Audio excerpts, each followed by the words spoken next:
بسم اللہ الرحمن الرحیم۔ السلام علیکم ورحمۃ اللہ وبرکاتہ۔ میرے معززین ویورز، آپ سب کو فاروقی میڈیا چینل میں خوش آمدید کہتا ہوں۔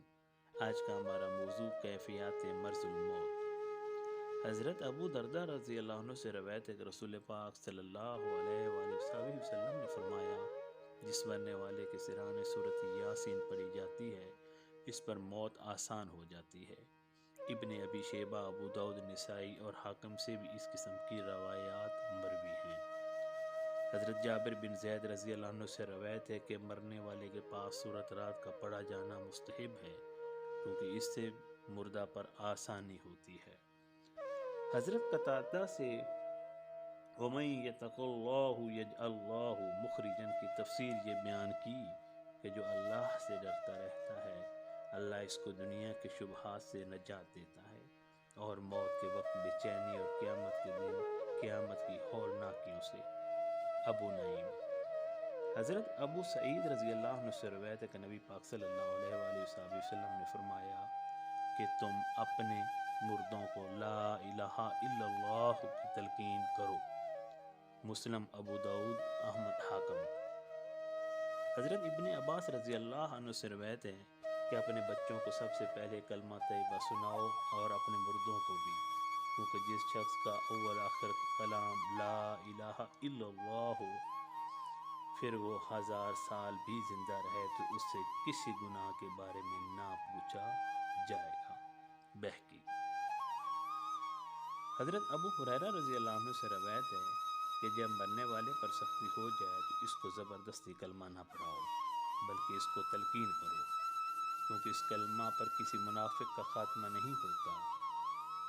حضرت عبداللہ بن ادنا سے روایت ہے کہ ایک شخص حضور پاک صلی اللہ علیہ وآلہ وسلم کی بارگاہ میں حاضر ہوا اور عرض کی، یہاں ایک لڑکا ہے جس کی موت کا وقت قریب ہے لیکن وہ کلمہ پڑھنے کی قوت نہیں رکھتا۔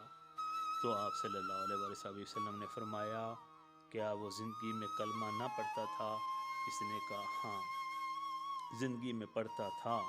تو حضور پاک صلی اللہ علیہ وآلہ وسلم سب کے ہمراہ اس کے پاس تشریف لے گئے۔ آپ نے اس لڑکے سے فرمایا، لا الہ الا اللہ کہو۔ اس نے کہا، میں اس کی طاقت نہیں رکھتا۔ آپ صلی اللہ علیہ وآلہ وسلم نے فرمایا، کیوں؟ کہنے لگا، میں اپنی والدہ کی نافرمانی کیا کرتا تھا، میں اپنی والدہ کا کوئی کہنا نہیں مانتا تھا۔ آپ صلی اللہ علیہ وآلہ وسلم نے فرمایا، کیا وہ زندہ ہے؟ اس نے کہا، جی ہاں۔ چنانچہ وہ عورت بارگاہ رسالت میں پیش کی گئی۔ آپ نے اس سے درخواست کی، کیا یہ تمہارا بیٹا ہے؟ اس نے کہا، جی ہاں۔ آپ نے فرمایا کہ اگر ایک بڑی آگ جلائی جائے اور تم سے کہا جائے کہ ہم اس لڑکے کو آگ میں ڈالتے ہیں ورنہ تم معاف کر دو، تو کیا تم معاف کر دو گی؟ وہ کہنے لگی، جی ہاں۔ آپ صلی اللہ علیہ وآلہ وسلم نے فرمایا، تو ہمیں اور خدا کو گواہ بنا کر کہہ دے کہ میں اس سے راضی ہو گئی۔ چنانچہ اس نے کہہ دیا، میں راضی ہو گئی۔ پھر آپ صلی اللہ علیہ وسلم نے لڑکے سے فرمایا، اب کلمہ پڑھو۔ چنانچہ وہ کلمہ پڑھنے لگا تو حضور علیہ السلام نے فرمایا کہ الحمدللہ الذی قضی بی من النار، یعنی اس خدا کا شکر ہے جس نے میرے صدقہ میں اس کو جہنم کے عذاب سے نجات دلائی۔ طبرانی، بہقی۔ حضرت عبد الرحمن حاربی سے روایت ہے کہ ایک شخص کی وفات کا وقت قریب آ گیا تو اس سے کلمہ طیبہ پڑھنے کے لیے کہا گیا۔ اس نے جواب دیا کہ میں اس کے پڑھنے پر قادر نہیں ہوں، کیونکہ میں ایسے لوگوں کی چیز سے برخاست رکھتا تھا جو مجھے ابو عمر کے برا بھلا کہنے کی تلقین کیا کرتے تھے۔ حضرت طلحہ اور عمر رضی اللہ عنہ سے روایت ہے کہ ہم نے رسول پاک صلی اللہ علیہ وسلم سے سنا کہ آپ فرماتے تھے کہ میں ایسے 3 کلموں کو جانتا ہوں جب مرنے والا پڑھ لے تو اس کی روح نہایت آرام سے جدا ہو جاتی ہے اور قیامت کے دن اس کے لیے نور ہو جاتا ہے۔ ابو لیلی، حاکم۔ حضرت ابو ہریرہ رضی اللہ عنہ سے روایت ہے کہ رسول پاک صلی اللہ علیہ وسلم نے فرمایا، ملک الموت علیہ السلام ایک مرنے والے شخص کے پاس آئے تو اس کے اعضاء چیر کر دیکھے لیکن کوئی عمل خیر نہ پایا۔ پھر اس کا دل چیرا، کوئی عمل خیر نہ پایا۔ پھر اس کے جبڑوں کو چیرا تو دیکھا اس کی نوک زبان تالو سے لگی ہوئی ہے اور وہ لا الہ الا اللہ کہہ رہا ہے، تو اس کلمہ کی وجہ سے اس کی مغفرت کر دی گئی۔ حوالہ ابن ابی دنیا، طبرانی اور بہقی۔ حضرت فرقد سنجی سے روایت ہے کہ جب کسی کے مرنے کا وقت قریب ہوتا ہے تو بائیں طرف کا فرشتہ کہتا ہے عذاب میں تخفیف کرنا، تو دائیں طرف کا فرشتہ کہتا ہے تخفیف نہیں کروں گا کہ شاید اس تکلیف کی وجہ سے یہ کلمہ طیبہ پڑھ لے اور بخشا جائے۔ ابو نعیم۔ حضرت ابو ہریرہ رضی اللہ عنہ سے روایت ہے کہ جس نے مرتے وقت یہ کلمات پڑھے تو اسے لوگ کبھی نہ کھائے گی۔ لا الہ الا اللہ واللہ اکبر ولا حول ولا قوت الا باللہ العلی العظیم۔ حوالہ طبرانی۔ حضرت سعد بن ابی وقاص سے روایت ہے نبی پاک صلی اللہ علیہ وسلم نے فرمایا کیا میں تمہیں اسم اعظم بتاؤں؟ وہ اسم اعظم جو یونس علیہ السلام کی دعا ہے، لا الہ الا انت سبحانک انی کنت من الظالمین۔ جس شخص نے اپنے مرض میں یہ دعا 40 مرتبہ پڑھ لی اور پھر اس مرض میں اس کا انتقال ہو گیا تو اسے شہید کا ثواب ملے گا، اور اگر تندرست ہو گیا تو گناہوں سے پاک ہوگا۔ حاکم۔ حضرت علی رضی اللہ عنہ سے روایت ہے کہ رسول پاک صلی اللہ علیہ وآلہ وسلم کو انہوں نے فرماتے ہوئے سنا جس شخص نے وفات کے وقت ان کلمات کو کہہ لیا وہ جنت میں داخل ہوگا۔ 3 مرتبہ لا الہ الا اللہ الحلیم الکریم، 3 مرتبہ الحمدللہ رب العالمین، اور 3 مرتبہ تبارک الذی بیدہ الملک یحیی و یمیت وہو علی کل شیء قدیر۔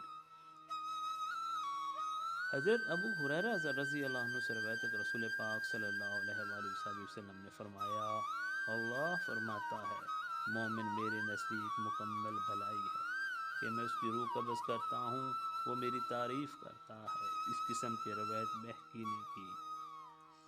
حضرت ام الحسن سے روایت ہے کہ میں ام سلمہ کی خدمت میں حاضر تھی کہ اتنے میں ایک شخص نے آ کر اطلاع دی کہ فلاں آدمی مر رہا ہے، تو آپ صلی اللہ علیہ وسلم نے فرمایا کہ جاؤ، جب اس کے مرنے کا وقت قریب ہو تو کہنا سلام علی المرسلین والحمد للہ رب العالمین۔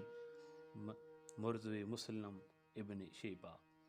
حضرت ابو بکر رضی اللہ عنہ سے روایت ہے کہ حضور پاک صلی اللہ علیہ وسلم نے فرمایا ابو سلمہ رضی اللہ عنہ کے پاس ان کے مرض الموت میں تشریف لائے تو جب ان کی آنکھیں پھٹنے لگی تو حضور صلی اللہ علیہ وسلم نے ان کو بند فرما دیا تو گھر والے چیخنے لگے۔